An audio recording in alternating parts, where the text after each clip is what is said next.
about the rather terrifying subject of mountain giants. Giants have been a part of history going back biblically and through many different cultures. Much like Bigfoot itself, each culture seems to have stories about him. North America is no different. We have what has been coined by many to be called a mountain giant. Once again, I'd like to thank Duke. While I do remember hearing years ago about reports of giants in North America, he really brought it to everybody's attention with his data and research and presentations that he's done. So thank you very much, Duke. From what I've compiled from these things and a lot of the stuff that he's heard, they can be very nasty. So there's a lot of historical reference. If you really start to get into the subject of giants, it's even more fascinating than Bigfoot in a lot of ways.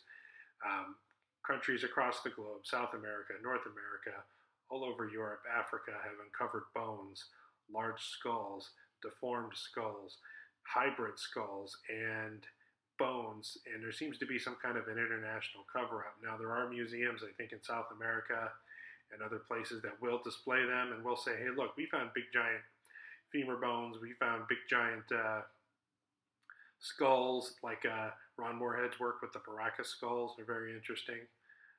But it seems like, kind of like how science is still stuck to Bigfoot doesn't exist, kind of like how science is still stuck to, the white people discovered North America. Well, there's lots of evidence that the Chinese, the Vikings, the Europeans have been coming here for thousands of years before that. So history is slowly kind of being rewritten. You can thank the internet for that. There's a lot of new stuff coming out. Who knows when conventional science will catch up. But there seems to be a lot of clear evidence. You can see this skull here. This is the real deal, folks. Look at those fangs on the bottom. Look at that elongated head. Look at that red hair. Now, that's not a stretched skull with bands. That's physically bigger. And there's lots of old historical photos. This photo, I'm pretty sure, is probably a fake, but it's still pretty good representation of theirs. Hundreds of photos, reports, bones, things that they found, physical evidence of giants. Just Google it, go out there and research it. You'll be amazed what you find. It's really eye-opening. Now, here in North America, for our particular mountain giants that we're talking about today, the Native Americans and the Indians have talked about them for a long time. They seem to be more in the northern climates, at least these days. But there are lots of reports of the Indians having a lot of troubles with these things. They talk about Bigfoot. They talk about the Sasquatch. They talk about the Janoska, the Wendigo. They talk about the Dogman. Then they talk about something else that's out of the range of Bigfoot, something that's 16, 18, 20 foot tall, something more man-shaped. The big common denominator with the mountain giants is that they have lower tusk coming out of their teeth, and they can carry clubs and look a little more human-like per se. But the Indians do have stories of them, like you see here, being able to scoop up and carry off whole bison, being able, launching hundreds of arrows at these things and not being affected. Now, there are stories up and down the entire United States of these things historically, but nowadays people are still reporting them. And I know Wes over at Sasquatch Chronicles, Duke, and even the BFRO and lots of people get reports of, yeah, it was like 16 feet tall and it looked more like a man and had red hair. And people are like, well, I don't think that's a Bigfoot. So you can see the map there. I drew in that red line. It seems to be kind of Montana, Wyoming area, kind of dips down, probably the Great Lakes, and then up on into Canada. So we're talking the really rugged, remote areas. These things are still a few holdouts. Who knows how long they live.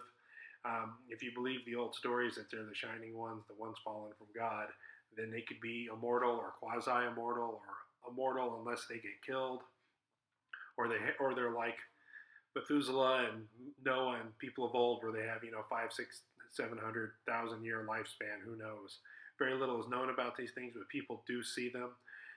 If you look, there's some really super cool reports about these things tipping over tractors and picking up rocks and doing some absolutely insane stuff. I mean, if Bigfoot wasn't a crazy enough giant in the woods, these things are pretty crazy.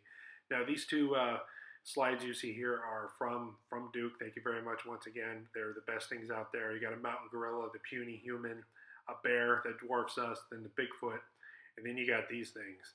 And these things are something else. People are seeing them. People have seen giants all over the world for thousands and thousands of years, and North America is no exception. The thing is, people are still seeing them. Have you ever heard about the Giant of Kandahar incident? If you haven't, look it up. It's where some U.S. Marines found one deep in a cave back in Afghanistan. Fascinating stuff. So, yes, the natives do have stories of these things. They've fought them.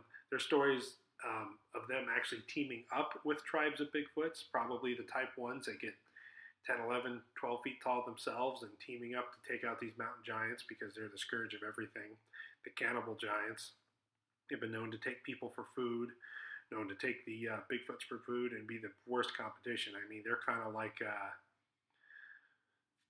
what they say. I mean, if Bigfoot's the if Bigfoot is the pit boss, these guys are the district manager. These guys are in charge of their neighborhood. Nothing messes with them.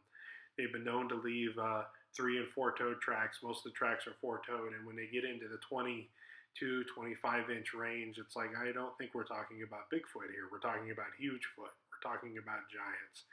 And these do have a pretty scary reputation for being cannibals, like you can see. That's the main reason that they want to leave them alone. You want to avoid them at all costs. People have seen them from far off distances up north, especially in Alaska. I guess they're really prevalent in Alaska. There's lots of reports up there. These things generally, like we said, are bad news. I think they could probably potentially live for thousands of years. I think there's something more going on with these things. I think they are a flesh and blood creature in the sense that they walk the earth and leave the tracks and eat, but there's something else going on. I think as we start to go down this list of different types of Bigfoot and different things people are seeing in the woods, we're getting weirder and weirder. I think the Wendigos are kind of it for the more natural species. I think when you start getting into mountain giants, then you start getting into dogman, and you start getting into devil monkeys. I think when you start getting into some of these more extreme cases, like the other videos I did about the goat man, I think we're starting to get into some real supernatural stuff. But then again, people are seeing them, and you can't discredit people. So thank you very much. Thanks for watching. That's a little snippet about mountain giants. I'll talk to you all later. My upcoming expedition is next week. So I'll have a full report on that. It's going to be pretty awesome. Stay tuned. Please like, subscribe, and please share. Thanks.